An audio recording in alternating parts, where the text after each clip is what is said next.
From educational presentations to networking activities and tours of facilities putting Industry 4.0 into practice, Smart Industry Basecamp mixes inspiration with guidance to fast-track your digital transformation.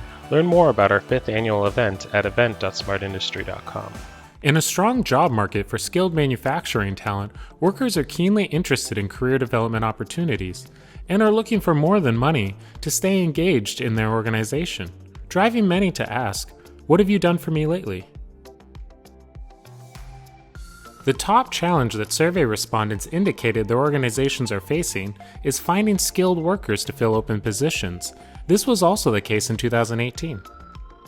This challenge won't be overcome anytime soon, according to Deloitte and the Manufacturing Institute, who are projecting that a skills gap could leave 2.4 million manufacturing jobs unfilled by 2028, a potential U.S. economy impact of $2.5 trillion. According to our survey, what do manufacturing workers see as the answer to the talent needs at their company? In 2 words, career development.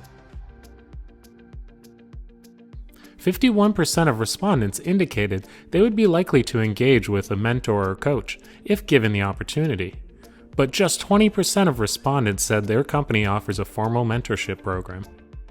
The good news is that 74% of survey respondents said they would be happy to remain at their current organization for at least 2 years. If respondents were to change employment, 71% ranked better pay and benefits to be the number one reason why they would consider a move. As a whole, it seems that the manufacturing workforce is confident about their future job prospects. However, employers can ramp up career development efforts to make themselves more attractive to the future workforce.